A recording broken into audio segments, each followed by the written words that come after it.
আমরা অনেক সময় দেখেছি যে বিভিন্ন উরুস বা সিন্নি এ ধরনের অনুষ্ঠান আচার অনুষ্ঠানে কিন্তু ভক্ত এবং ভক্ত অনুসারীদের কিন্তু ডেকে রান্না করে বৃহৎ অনুষ্ঠানের মাধ্যমে কিন্তু তাদেরকে তবরক খাওয়ানো হয়।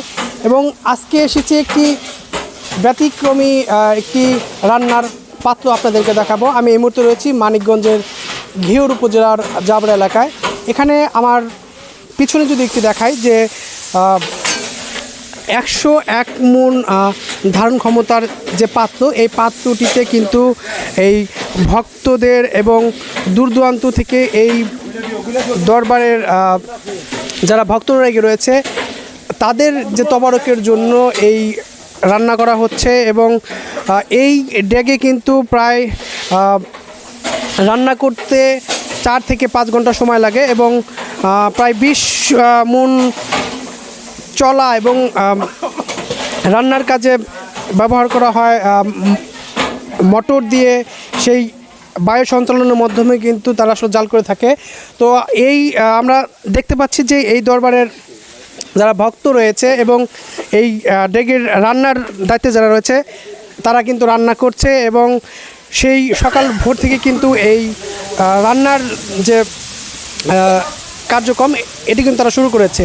তো আমি যদি একটু জানতে চাই এই দরবারের যিনি এই রান্নার কাজে পরিচালনায় রয়েছেন এবং এই দরবারেরই খাদেম, আমি একটু তার কাছ থেকে জানবো আসলে যে এই ডেগের যে রান্না পরিচালনা করা হচ্ছে। এবং দর্শক আমরা যদি একটু দেখাই আপনাদেরকে যে প্রায় 40 থেকে 50 মণ যে চাউল, এই চাউল কিন্তু এখানে দেওয়া হয় এবং 2 থেকে 3 মণ আদা কিন্তু এখানে ব্যবহার করা হয়। এবং প্রায় ঘণ্টাব্যাপী কিন্তু যে রান্নার যে কার্যক্রম এটি শেষে কিন্তু 4 থেকে 5 ঘন্টা সময় লেগে যায় এই খিচুড়ি রান্না সম্পন্ন হতে।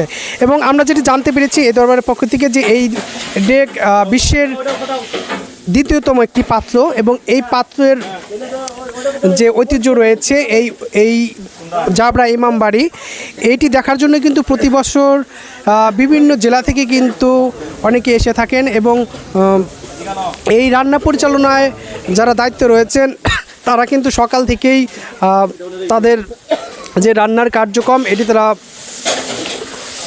করে থাকে। এবং আমরা যদি এই ডেক রান্না পরিচালনায় যিনি রয়েছে তার সাথে যদি একটু কথা বলি যে এই ডেকের যে রান্নার প্রক্রিয়া, এই প্রক্রিয়া সম্বন্ধে এই যিনি দরবারে যিনি রয়েছে দায়িত্বে তার সাথে আমরা একটু কথা বলতে চাই।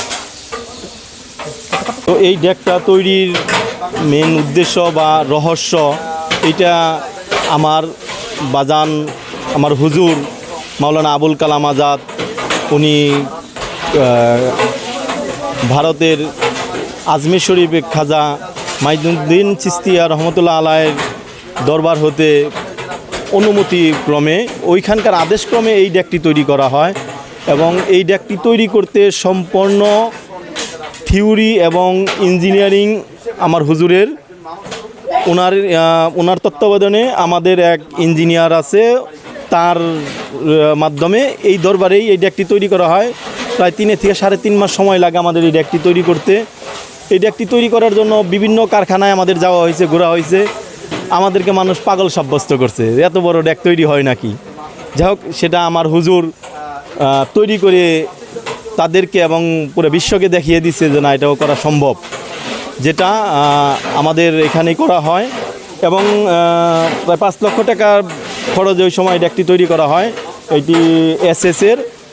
আর এই চুলাটি নির্মাণ করতে প্রায় 12,000 ইট লাগে। তখন আমাদের প্রায় 12,000 ইট দ্বারা এই চুলাটি তৈরি। এখানেও প্রায় 4 লক্ষ টাকার মতো আমাদের খরচ গেছে।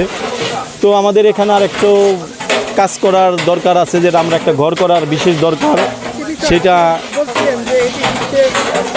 আর এই ডেকটি বিশ্বের মধ্যে 2য় নম্বর ডেক এবং বাংলাদেশের মধ্যে সর্ববৃহৎ ডেক আমাদের এই 101 মণ খাজার ডেক। সেটা আমাদের এখানে রান্না এখন চলতেছে। ভাই এখানে আদা দিয়ে দেন, আদাটা দিয়ে দেন। যেটা আছে এখানে আমাদের অনেক বাবুর্চি আছে, প্রায় 15 থেকে 20 জন বাবুর্চি আমাদের এখানে কাজ করতেছে। আর এই ডেক দেখার জন্য বিভিন্ন দেশ হতে দূর দূরান্ত থেকে সারা বছরই প্রায় লোকজন আসে, কিন্তু উরসের সময় অনেক দেশে থেকে অনেক লোকজন, অনেক আগত লোকজন হয়, অনেক ট্রলার সেলো তেমন নিয়ে লোকজন আসে। আপনার রাজশাহী, নাটোর, চিলমারি, পাবনা, ফরিদপুর, রাজবাড়ী, আপনার ময়মনসিংহ, চট্টগ্রাম, ঢাকা, সিলেট, বিভিন্ন অঞ্চলে থেকে বিভিন্ন জেলায় হতে এখানে লোক আসে। দর্শক, এই ছিল মানিকগঞ্জের ঘিওর উপজেলার জাবরা ইমামবাড়ি থেকে।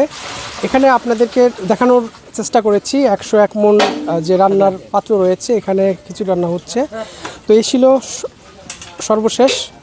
শরীফুল ইসলাম, মোহনা টেলিভিশন, মানিকগঞ্জ।